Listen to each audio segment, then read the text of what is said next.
Austin Scottish Rite Theater was originally a German opera house built in 1871. Originally it was a limestone, looked like very much like an early Texas building. They had an opera house, they had a beer hall, and in the early 1900s, the Masonic Shrine purchased it, and then it went to the Scottish Rite Valley of Austin. For about 100 years, it was simply a Masonic temple, and now it is a 501c3 nonprofit theater, and our mission is to provide this great space for everybody. It is the oldest operating theater in Austin and in Texas. In 1914, there was a major renovation of the auditorium with the stars and the lamps and all of that. And over the years, the fabric that was applied on the ceiling, it got to the point where air was actually blowing between the wood and the material, and you had big chunks of material actually hanging down. Since I've been working with Fernando Albornoz, his idea was first to go to his Masonic brethren and just tell them that we want to bring the stars back to this old auditorium. As Masons, this is a very sacred place, and as a theater where we bring our patrons to view our plays, we felt that we had a responsibility to keep it and to maintain it. It takes a lot of time, it takes a lot of effort, and it takes a lot of money to restore something like that. And as a huge team, it's actually happening. We are very blessed to have one of Austin's premier restoration experts, Mr. Peter Hausman. I'm from the old country. I grew up in old churches and castles and cemeteries. That's how we spend our youth. So it's not surprising that when I came to Texas, I quickly concentrated on doing the historical homes, which incidentally were often built by German craftsmen. So I'm just carrying kind of the flame. And while you look at the sample, here's basically the steps that we are doing. Currently we're going down to the wood, then we're going to apply a thin layer of plastic, then the canvas, and then the fiber liner. And that will be painted 2 coats, and then the stars will go on with stencil, and then the transfer leaf will be applied.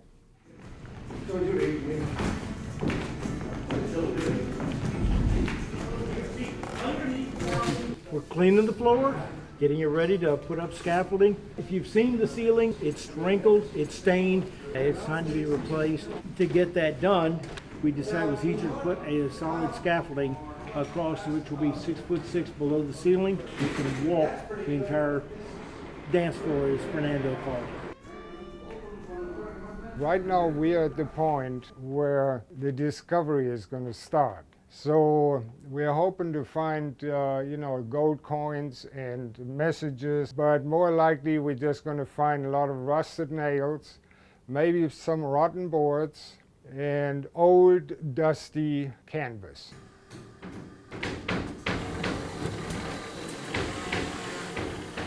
What we have is the stars for the ceilings. Originally they had set circles of glass. We're going to take these out and address them only from the top, and expanding on what they had started back in 1914, which they never finished.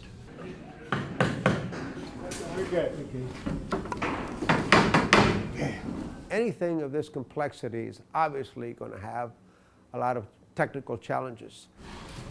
You go get my magic ruler. There are things that we didn't have an answer for. We had to experiment with different things. I may have to start in the middle as a canvas. Until we actually got up there and began to peel away the layers in the crawl space above the ceiling to find out what was there and why most of the stars were not shining, it was amazing to find out that the mission that they had begun in 1914 to have a starry canopy over the auditorium, that it was actually a ditched mission. It never got completed. In the theater, I looked up and saw there were stars on the ceiling, but they didn't regularly use them because the wiring is very, very old. I believe they stopped doing this in the 30s. And when they said we're going to redo the ceiling, I jumped up the opportunity to say I would like to do what I can to make the stars light up. This is an attic view of where all the holes are. Total of 156. It's been a process of looking for the holes, and that's where you clear it, vacuum it out.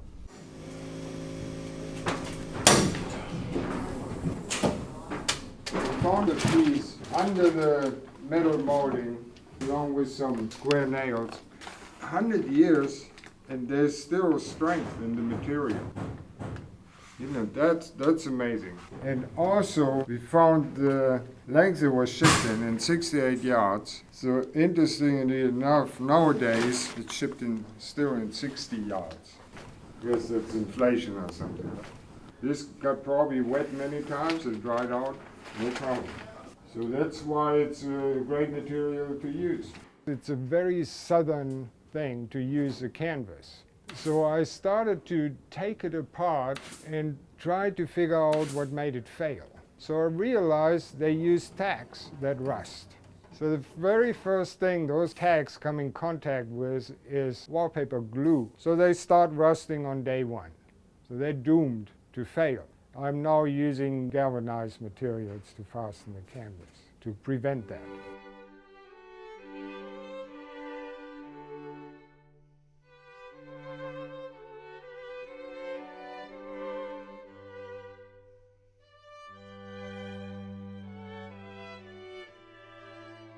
We have the attic lit up.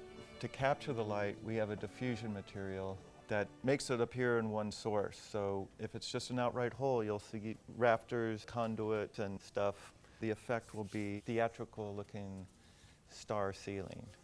What we're doing is we're preparing the stencils. We need to define our technique to not destroy our ceiling while we do the gold.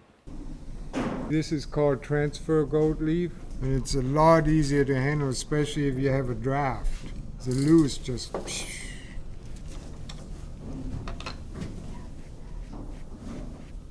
Remember the silver on the hard part was. Yeah, I can't believe how it's really popping. Picture, they're so beautiful. They look like jewelry. But they are. They are. We're continuing a historical building. That's become the collaborative effort as to re-beautify this wonderful old theater. Maybe the most favorite part was the cooperation with the entire group. You know, the individuals come together and a new energy is created, and that's what happened here. The most gratifying thing is the privilege of being good stewards. And we can be very proud, and I think that the brethren who provided the generous funding can be very satisfied to know that their contribution has gone to the enrichment of this theater. So this is the first phase. I think that now that this project is done, we're all going to be raring to go. The stakeholders who have donated to this particular part of the restoration love the building. On the other side of it, we've also got so many people, tens of thousands of people in the community who are not connected Masonically, but they know this building and they love it. And they've brought their children to the shows here for years. So we're using the Starlight Auditorium Restoration Project as a launching pad where we will go to the Austin business community, to those private individuals that support the arts, and ask that they help us and restore this beautiful building.